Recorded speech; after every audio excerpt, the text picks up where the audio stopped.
Hey, it's Melanie here with the Sage Women podcast. I'm really excited to have Amanda Pulford here with us today. Amanda, welcome and thanks for being here. So excited to be here, Melanie. Thanks for having me.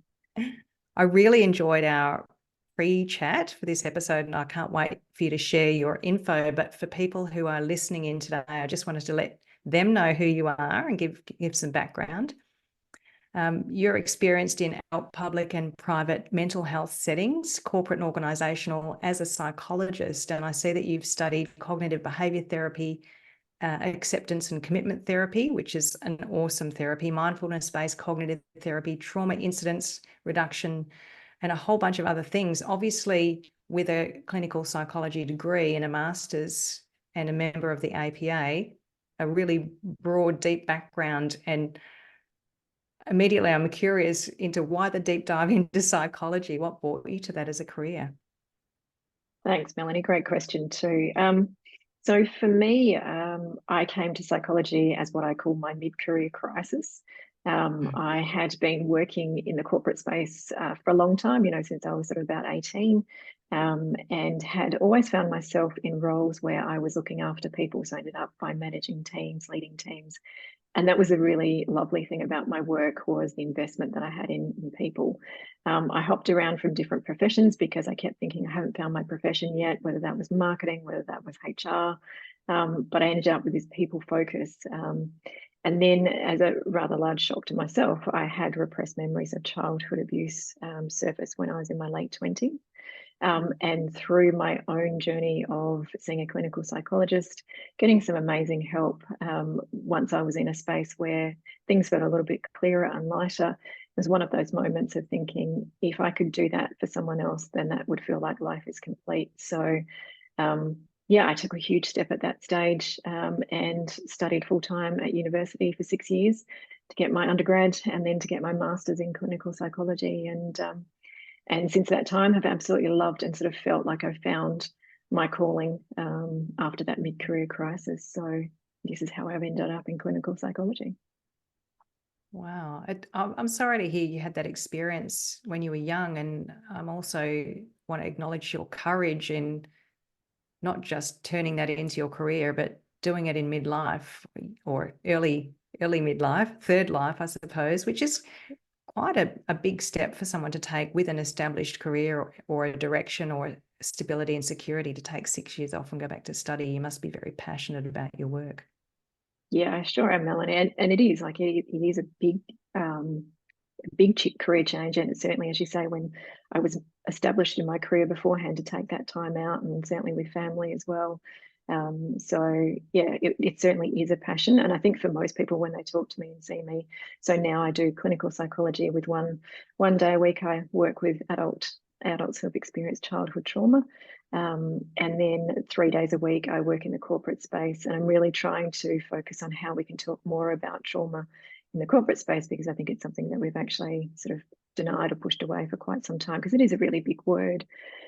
So most people, when they see me, whether it's facilitating something, whether it's doing one of my trauma-informed leadership courses, will always talk to me about how passionate I am, and I'm really glad that that shows through, because yeah, I think that's why I love to learn, and why I love to read, why I love to be with people, because it is such a passion of mine. And I think through that passion, I hopefully influence and help other people along their journey as well.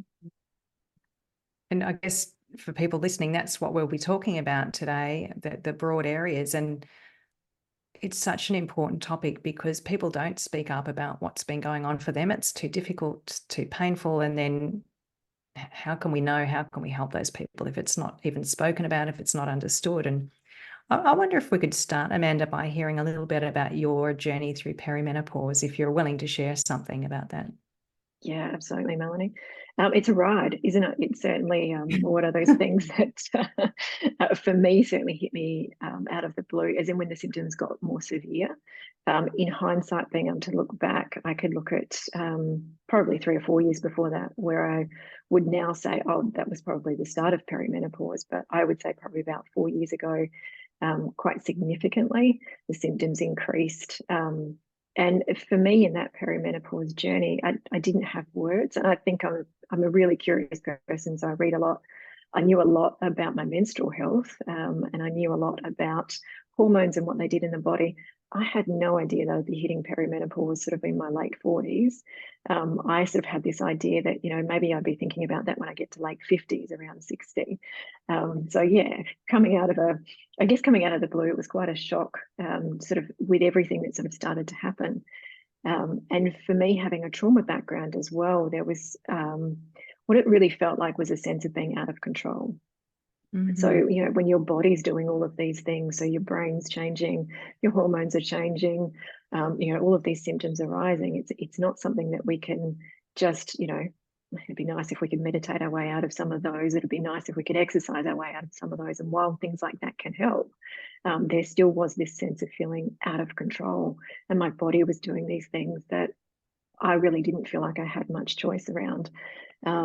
And to me, that really echoed back to what it was like when I experienced trauma as a child, is your body is out of control. It's not your choice about what's happening. And so that sort of reigniting of how that trauma felt for me certainly added another complexity to what I was experiencing. And it took, I guess, me and my investigations to find that out, rather than the opportunity to speak to a healthcare professional or someone who was saying, do you think this could actually impact this or that? And so I think being able to talk about it, as you said, Melanie, is so important. We're only just starting to talk about mental health, more openly, and trauma is one of those things that we're sort of just starting to talk about as well. But I sort of wonder and reflect on my journey, if I had have, again, if I hadn't been educated into perimenopause to start with, knowing when that might have hit, then if I had have had that extra layer of education of, you've had childhood trauma, just be aware that that could potentially arc up, heighten around the time of perimenopause. It may feel like this or that, it may not as well, but just to have that little bit of word of warning. So I think there was probably a good 6 to 12 months where I felt very much out of control, very much like those trauma feelings were resurfacing again, of hypervigilance, not being able to sleep well. Not that I do that anyway, but some of those things that are trauma based were really coming back. So yeah, it was quite a shocking. And while your body's changing so much as well, it was that added layer on top that I certainly hadn't expected. It must have been a very vulnerable time for you. Absolutely, Melanie. It's a really lovely word to use, I think. I think we, as women, are very vulnerable at many stages throughout our life, just whether that's, when we first start to bleed, whether that's when we're going through perimenopause, whether that's when we turn up in a corporate space in a room full of men. There's a lot of vulnerability that we experience. And certainly adding that trauma layer in, it certainly increased that vulnerability. And I guess, watching, almost having a sense sometimes of watching some of the things that were happening to me, there was a part of me that could see that this was really intense for me and it was really overwhelming. There's also a part of me that could notice that it wasn't all the time as well. And so that confusion about, I can't predict anything anymore as well. And that's trauma as well. Trauma sort of, you like to have more control in your life after trauma. You like to be able to predict your environment. When your cycles go out of whack, when all of that happens, that prediction that you have as well goes out too. Yeah, and I noticed you used the words you're watching yourself, and it sounds like you might have had some level of awareness or the ability to reflect on what was going on for you. And I wonder how many women have that ability or actively do that, or who are just kind of swimming in the confusion and the symptoms and not really understanding anything or seeing those patterns. 100%, Melanie. And I think, I guess I'm blessed, I'd say, in some ways, because of the work that I do, that self-awareness is really important when you're working with other clients, whether it's one-on-one or within a group. So making sure that I'm aware of how I'm turning up is really important, because otherwise I can't be of service in the way that I need to. But you're right. I think, it's taken me many years to develop that self-awareness, and my career helps me to do that. Whereas a lot of women, I think, we spend our time, we are busy, we are doing careers, we're busy doing kids or elderly parents, or, any of those things that, or multiples of those things, that sometimes we don't get that moment to actually just stop and reflect. You're right, we're swimming in it, we're in the middle of it, and it's hard to see our way out of it. And I think in some ways that additional trauma aspect can sort of add to that sense of feeling like, we often talk about feeling crazy in perimenopause. It's just another level or another layer of crazy sometimes it can make us feel too. Can you talk to us a little bit more about trauma in perimenopause, maybe some of the cases that you've seen or what seems to be emerging from the work that you're doing? Yeah, absolutely. So we know roughly 70 to 80% of all of us as adults will experience trauma at some stage in our life. So that's significant. The thing is that the research is starting to tell us, and certainly what I'm seeing in my practice as well, is it's childhood trauma that makes the most significant difference to the perimenopause experience. So up to two-thirds of children will experience a childhood trauma. So that's really impactful. And certainly when it happens in childhood, when we don't have a full developed sense of who we are, very different than maybe if we're in our 20s or 30s and we have a car accident. That can be life-threatening, it can be horrifying, but we have this solid sense of self underneath that. When we're sort of trying to grow and develop as kids, we don't have that sense of self. And so the trauma really impacts who we think we are, who we think we need to be, how we think we should show up for others. And so certainly in my practice, I see a lot of women who've experienced childhood abuse. And watching some of the women, because some of my clients I've seen for a few years, is watching some of them when they hit perimenopause is actually being able to have an additional descriptor of what they're feeling and how they're feeling, rather than just, oh, okay, this is just all trauma. It's like there's perimenopause and there's trauma. There's these two things that are actually happening for you. And in some ways, it can feel quite validating for women, and especially if women feel like they've actually worked through their trauma. And I would say before perimenopause, I felt quite settled. I felt like I'd integrated my trauma, but it resurfaced again. So for women to actually normalize that this is something that can happen during that perimenopause phase, and if you're feeling out of control, that's quite normal. If you feel like there's no sort of predictability in your life anymore, that's okay. Most of us will feel that as well if we've experienced trauma. I'm really excited to see some of the research that's coming out now because, again, it's been sort of a neglected area, but some of the research is definitely pointing to the fact that women who've had childhood trauma will experience more symptoms of perimenopause or more severe symptoms of perimenopause as well. So we know that trauma affects brain body, and we know that perimenopause affects brain body as well. So sort of imagining that interplay of the hormones changing, the brain rewiring itself, and there's trauma that sits behind that.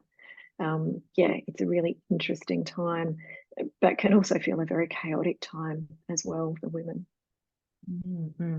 And just for the uninitiated, I'm wondering if you could give some examples of trauma. People have probably heard of big T and little t trauma, and Yeah. could you give us some examples of what might present as a trauma for a woman in midlife? Absolutely. And I guess I probably should have said this earlier in our podcast, Melanie, was making sure that people who are listening are looking after themselves as they're listening, because sometimes when we do talk about trauma, it can feel triggering. That is certainly not my intention or our intention here today, but just as a bit of a warning that, sometimes when we do talk about trauma, it can feel a little bit overwhelming. So making sure that we're taking care of ourselves. So when it comes to, we have often talked about big T trauma and little t trauma. What we're actually starting to see now is it's often not the level or what we might class as a big T trauma or little t trauma, but more the way that the person experiences that trauma. And so for some people, they could, sexual abuse is something that we often talk about as being one of those traumas that's quite significant in people's lives. Having a childhood where you feel emotionally neglected, that's quite a significant trauma as well. Those things often will create trauma in people's lives. And when I said before about the levels of trauma, 70 to 80%, that doesn't mean to say that everyone's going to end up with significant symptoms. Only about 13% of people do. So that's great. But it doesn't mean to say that they're the only things that cause those significant symptoms. So somebody could experience a parental breakup, moving states quite often, and a sense of feeling like there was a break in a relationship and a parental relationship during that time. That could lead to symptoms of trauma as well. So we're looking more about, and I love Gabor Mate's work, and certainly when we look at Oprah Winfrey, she's done some work as well. It's more about what's happened in your life rather than what's wrong with you. It's the what have you experienced in your life that has led to this in this moment. And we certainly know through research, the adverse childhood experience, research that's been done, the ACEs study, by a really curious woman in the States who was seeing a lot of people turning up to the emergency department with significant physical health. She was curious about what happened in their childhood. So, through her work and her study, we've found that the more adverse childhood experiences you have, so whether that's abuse, whether that's trauma, whether that's your parents separating, whether that's physical abuse, the more likely you are to have physical problems as you go through life. And we're actually seeing now as well the research around that, the more mental health problems that or challenges that we'll have in our life as well. So it is more about the cluster of things that can happen for us as a child. And we also know there are some really lovely protective factors that we have as well, that if we go through significant trauma as a child, but we have a stable adult in our life who can see us and can hear us and who can validate us, often we don't end up with trauma symptoms like PTSD. So, there's two sides that we're starting to see now through research about what causes trauma and how that leads to sort of longer term traumas, things like PTSD, versus what can be protective in that trauma space as well. So hopefully that gives you a few examples of what trauma is. Yeah, thank you. And I was thinking probably also bullying would be another one that would then pop up later in the workplace, potentially. We're hearing a lot about bullying and sexual harassment and things in the workplace, which could bring up some of those things that happened during early years. Yeah, really good call, Melanie. Yeah, really good call. And yeah, that often is a significant, because again, we don't know who we are as an individual when we're a child and we're trying to fit in. We're trying to learn who we are. And if our peers are people who do bully us, who ostracize us, who other us, that can actually feel like a really, really isolating space. And you're right, when we get into the workplace as well, if we're experiencing that because we are seeing incidences increasing, that can bring us straight back to that place again. And it's really interesting. Certainly in the corporate work that I do, I think there's this corporate sort of mantra that feels like, because I'm an adult now and I'm working in the corporate world, I should be all together and everything should be fine. And so when I start to talk to people, so when I do my executive coaching, I'm certainly working with a lot of women around my age and the perimenopause age, is talking to them about how some of the things they're experiencing now might reflect what happened to them in childhood. And for a lot of people, the awareness is really helpful because it's not something they've put together before. But I don't think we talk about those patterns as well, because again, in a corporate space, well, we're interested in you as an adult and bring your adult self to work, not realizing that most of us have a history where we've been children, and we bring that to our workspace as well. So lots of those workspaces can actually be quite triggering. And certainly when we think of any physical abuse, any sexual abuse, any emotional abuse, if that happens with somebody who is quite a strong personality, there is a lot of power over when we're younger, that can very much feel like that's been triggered in the workplace again, even if it's unintentional from the other person. So being able to be aware of that and explore it is a lot more beneficial than sort of that reaction that happens and that we might leave a workplace because of how we're feeling and it feels unsafe. Sometimes being able to have a discussion with that person that we feel a little bit unsafe with can actually lead to a really good discussion where the intentions are a lot more clear, and that neither of us meant that was the way that we were showing up. And it can actually lead to a really productive and a really healthy work relationship. So misreading sometimes cues can actually be something that happens from our trauma history as well. And that certainly happens in the workplace. It sounds like you're saying, in a way, they're coming into the workplace with preconceived ideas or assumptions or beliefs about how things are, or if somebody says this is what it means, that kind of thing.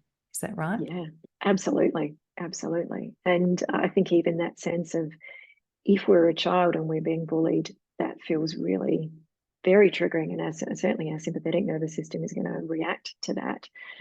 If there's somebody in the workplace who has a very loud voice that might sound similar to the person who bullied us when we were younger, that can certainly show up, and certainly trigger that sympathetic nervous system, because that's what actually holds our trauma memories. And we like to think we're all these cognitive creatures that, have this really well-formed functioning brain that, we're all coming from the frontal cortex. But certainly when trauma gets triggered, that amygdala gets fired off, and we're certainly not coming from that space. We're actually coming from that trauma space. And, it is all about how our body's feeling, and does that feel safe, and doesn't that feel safe? And so when that gets triggered, we can sometimes misread intentions. We can misread people's, the way that they feel like they're showing up. We can misread that and see it completely differently, which can often cause that workplace friction too. Yeah. And something else you mentioned, which I thought was interesting, was the child's identity, not knowing who they are or what they're about. And that certainly comes up as an issue going through menopause, when your life, your mind, your body, your emotions change without your permission. And perhaps after years of giving to others or doing for others at your own expense, then you start to question, well, who am I now? And it's almost like recreating that identity challenge in your life. Must be another layer as part of that. Absolutely. And I through my corporate work, I actually run what I call as a wisdom tribe. And that is actually for senior women in leadership, who often are around about our age. And so for a lot of that time, so like the topics that we talk about are authenticity, and we might talk about, who am I as a leader, and what's feminine, masculine leadership, what does that look like? But underneath that is a real true sense of trying to find, who is this? Who is me again? Because you're right, like at this time, there are some responsibilities that we've had for many years that start to drop off, or we're in a workspace where we've actually shown up and we're actually in a leadership position now, and we're sort of not sure about what does that, or we've had a few years in leadership, so we might feel a bit more comfortable. But then we start to question, well, who actually am I? So if I don't have these responsibilities over here, and maybe something over here is sort of like gone away as well, plus also my estrogen is dropping out, which we know is that hormone of compliance. So if all of that's actually happening, it can actually start to feel like a little bit of a whirlwind of a period of going, I actually don't know who I am anymore, because I thought it was this, because I was, whether it's a mother, whether it's, looking after parents, whether it's a wife, whether it's a partner, whether it's any of those sorts of things, we start to question some of those ideals, some of those roles, some of the beliefs that we've held about who we are. And I do think it's a really interesting period where so much of that can, almost like a jigsaw, be thrown up in the air, and we're not quite sure where any of that's going to land. And I think that, it can be a really powerful time in our lives where we start to choose for ourselves, who am I? Who do I want to be? Because for most of us, we get taught who we are, and we get conditioned in our life to be a certain way. So I try and work with my wisdom tribes and my women to talk about what would it look like if you were authentic, if it was you, if we could strip back all of that conditioning, how would you show up differently? And I think our workplaces are asking that of us too. They want someone who shows up who's genuine, because certainly the millennials can see through that if we're not. And I think we can be of more service when we are as well. And the stress drops off, and all those other things that happen in our, conditioned life. If we feel like we have to be something, we can start to really shift and change that and be more conscious about what that looks like for us. I also think, if we're hitting this period at sort of late 40s, early 50s, or for some women earlier, we've got a lot of our life to live. Yeah. And to choose how we want to live that life, I think is such a beautiful space to be in. And I think more of us probably have choice these days than what we may have had in the past, and have a conscious choice too, I think is really important. I love what you're describing. And I'm curious to see if you can give us a bit of an outline of how you work with people. Like, what are the key principles? It sounds like helping people to become more self-aware and perhaps to look at a new identity as part of what you do. But what are some of the other tenets of your work? Yeah, I think one of the bigger parts of that work as well, Melanie, is how do we unravel ourselves from our past? Who do we think we are, and what are some of those automatic habits, behaviors? How do we show up in life that's just conditioned? For all of us, we have automatic behaviors, because if we didn't, we'd never get anything done.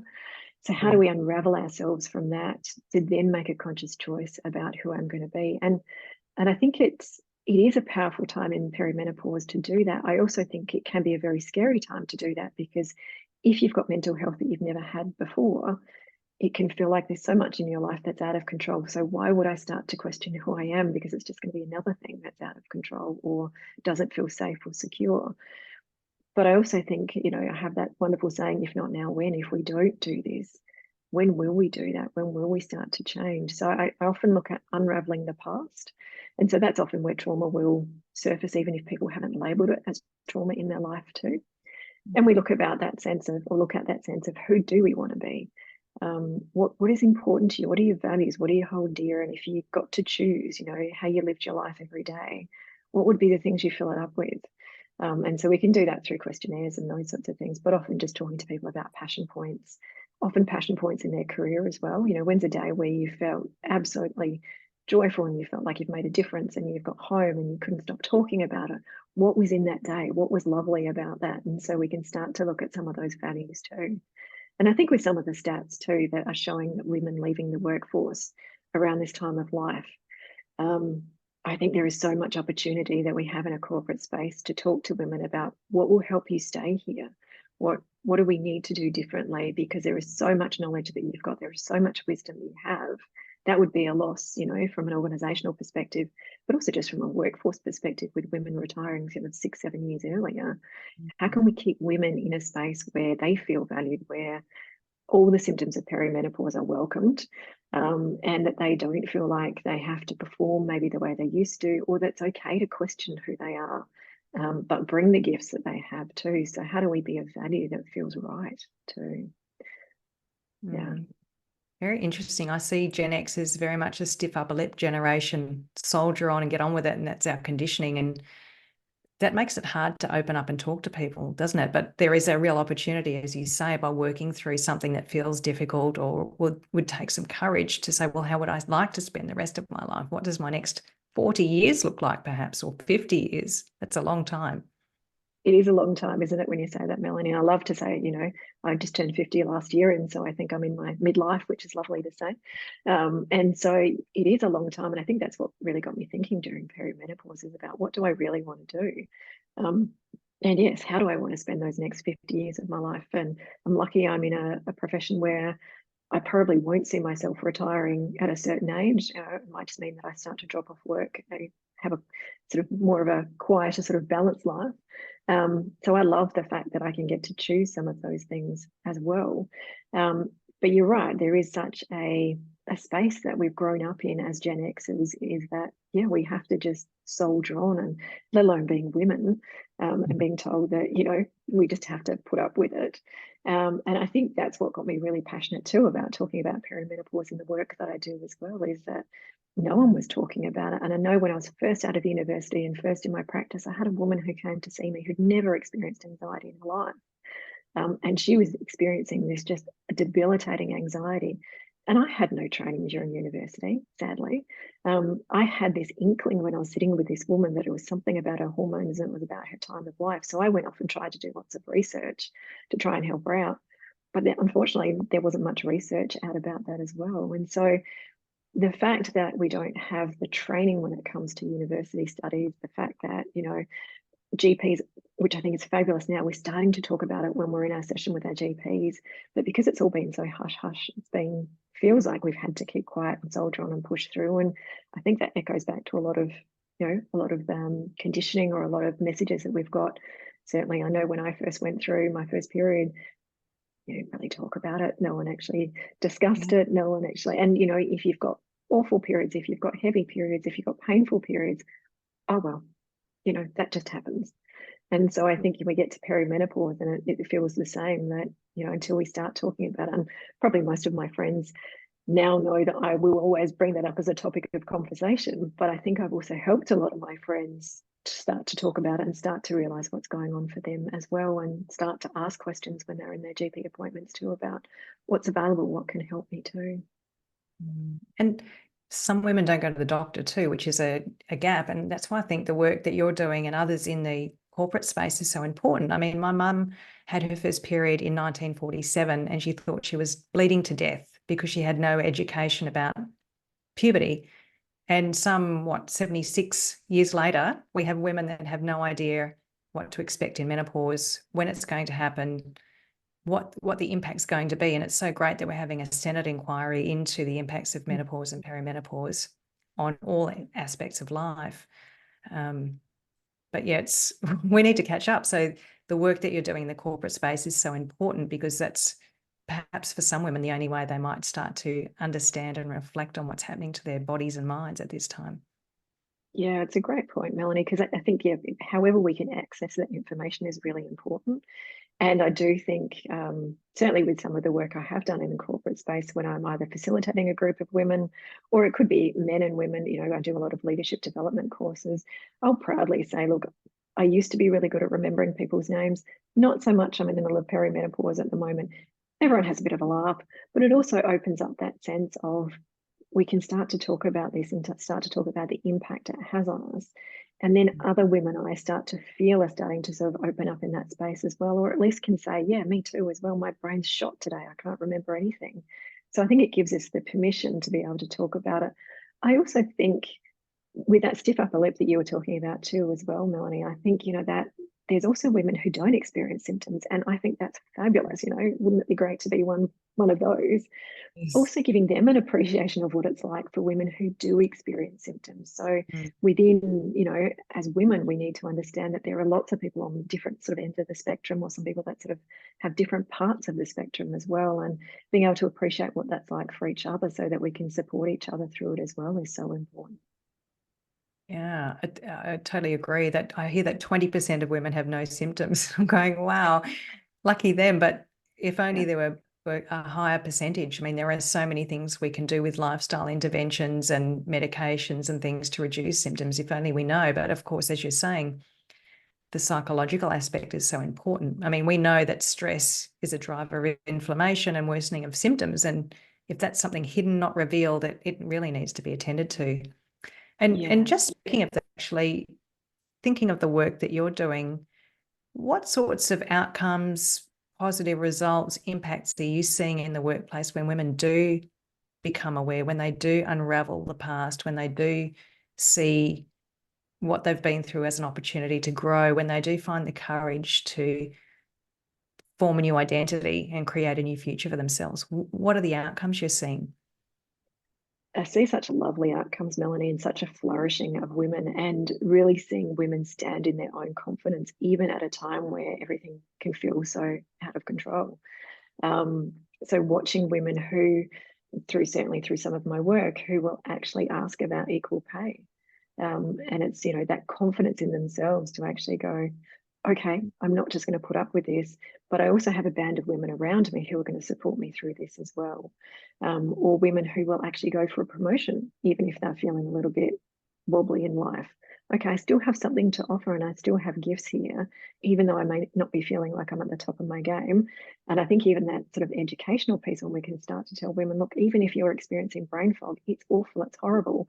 However, we still outperform men on cognitive tests, gives them some confidence that they can actually go, oh, okay, so even though it feels like I'm running at 70, I'm probably still not too bad. So giving some confidence as well that the way they're actually showing up is still fabulous. And we need that in the workplace. And so seeing that flourishing, seeing people take promotions, seeing people step outside of their comfort zones and start having the discussions within their workplace as well when it comes to, they'll come back and tell me, oh, I was standing in the kitchen the other day and this woman came up to me and she said she was having a hot flush. And I actually talked to her about that. And we talked about X, Y, and Z. And so hearing that other women are now passing on that message as well. And also talking to younger women about it as well, because again, I sort of think, wow, what would have that been like if I had a group of wise women who were in their 50s when I was in my 20s, and I knew that this might be something that was going to come along for me, how we can do that for the younger generation as well and actually help them navigate that earlier, or even with the incidences we know of endometriosis that are a lot higher in the younger generation. How do we help them as well? It's not just perimenopause and menopause, but there's also other health conditions that are unique to women that we need to actually support in our workplaces too. Mm-hmm. Wow, it sounds like lots of great benefits for actually tackling this. And something I'm hearing as an undercurrent, I know you said confidence, but I have a sense that there's the opportunity for women to really feel a sense of who they are and the value that they offer, not just at work, but in their own lives, all of that they're capable of. Yes, absolutely. And I think that comes through the questioning as well. Who am I? Who do I want to be? And certainly, I know through some of the Wisdom Tribe work that I do that having that group of women around you who can reflect back, who can support you as well, certainly feels like people can actually really start to even experiment with some of those things about what would it be like if I did speak up in this meeting? What would it be like if I called out that behavior? What would it be like if I brought up this topic in our senior leadership meeting? So it gives them that confidence to actually start having those discussions. And certainly within some organizations, when we've got a group of women together, it's helping them to support each other in that space too of, okay, well, I know that if I bring up this topic, there's going to be another 3 people who are going to back me on it and talk about it as well. And so I think all of that questioning just adds to that sense of maybe we could do things differently and giving the women confidence, even just a sense of what would it be like to experiment with that and see what happens, rather than feeling like we have to be this whole new woman that shows up completely different. It's like, what would it be like if I did a little bit of this or a little bit of that and sort of lean into some of those areas that we've maybe kept hidden for a long time? How would that be if we did that? What benefits could we see? And what would we notice in others if we did that as well? I think, our superpower as women is that sense of being able to be expressive, be emotive. And I think we need that in workplaces more than ever. I think we need that on the planet more than ever to actually heal some of the things that are going on. So if we had more women leaders, more women that are staying in leadership, which sadly we're not seeing at the moment, but if we could encourage that, what would happen? It just feels like it's such a possibility, and such a gift if we can show up more as ourselves in this space. It's some really great points, Amanda, and I love the work that you're doing. It's so uplifting, it's so positive, it's so encouraging, and I can see how it can help so many people, and I hope the people listening to this feel the same way. We're going to put some links to your business, Awaken Consulting, in the notes for this episode, and I'd really like to thank you for being on the podcast today. It's really great to get to know you and to learn more about what you're doing and of the importance of managing trauma at this very significant transition time in life. Lovely. Thanks, Melanie. Thanks for having me. It's been great.